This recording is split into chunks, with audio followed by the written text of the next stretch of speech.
Want to speak real English from your first lesson? Sign up for your free lifetime account at EnglishClass101.com.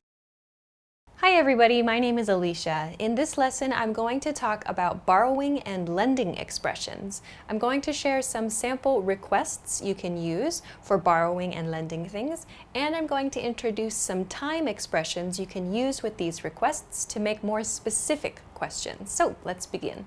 Okay.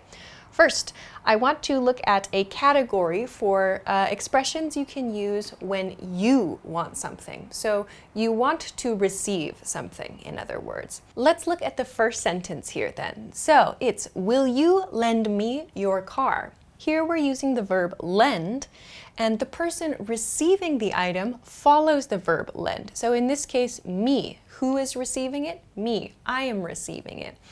The item I'm receiving, your car, comes after the person receiving it. So in this case, lend is used, but let's look at the kind of opposite of this question. Can I borrow some money? So here the verb borrow is being used, but the person receiving, in this case, money, the person receiving the item is the subject here. Can I borrow some money? So here we're not saying, can I borrow some money from you? You can include, can I borrow some money from you? That's okay.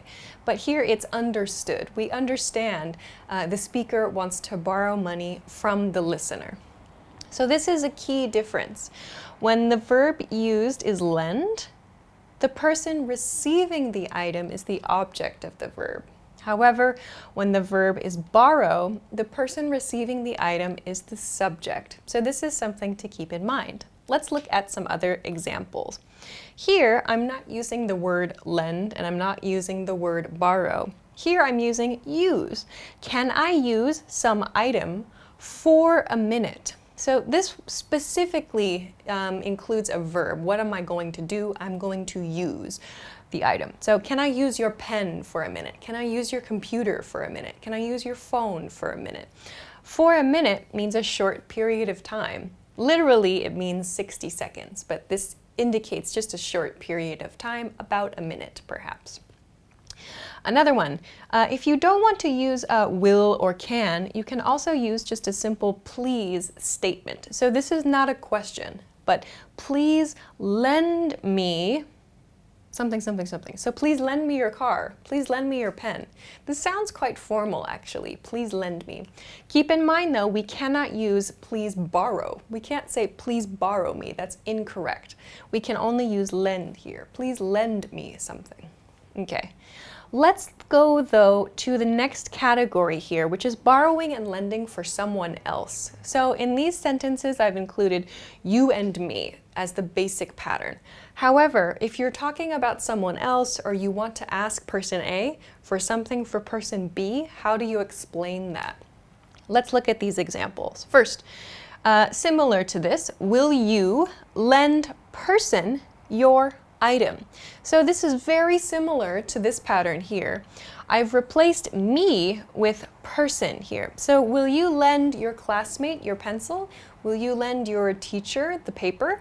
So something you want comes at the end of the sentence here, and the person follows the verb right here. We can do the same thing when we're using the verb borrow, as we did in this example sentence. Here, we've replaced I in the original sentence with person, so can person borrow your item? So again, because we're using borrow, the person receiving the item is the subject of the verb. So, can my roommate borrow your car? Can my parents borrow your house for the weekend, for example? So just keep in mind that these two verbs always follow the same rule about the positioning of the subject and the object and the person receiving or giving the item. Let's look at one more example, though. This is quite a complex situation because the person lending the item and the person receiving the item are not participating in the conversation. The speaker and the listener are talking about some other group of people, for example. Here, I wonder if person A can borrow item from person B.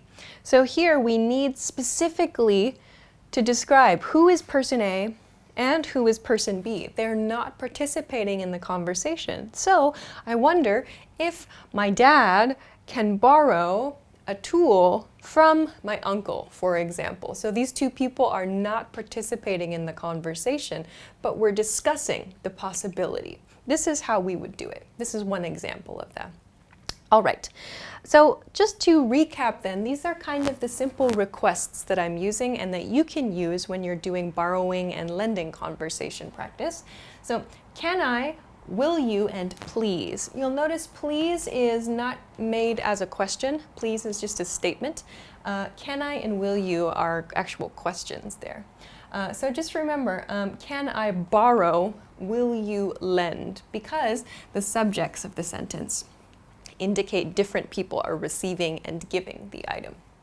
Also, just to review as well, this is a key point from this lesson. When you're using the verb lend, the person receiving the item is the object of the verb, as in here. Please lend me your car. Will you lend me your car? Me is the object here.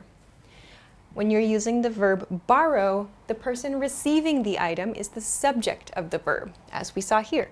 Can I borrow some money? I is the subject. I am receiving the money in this case. Okay, so with that, I want to look at some time expressions that you can add to your request.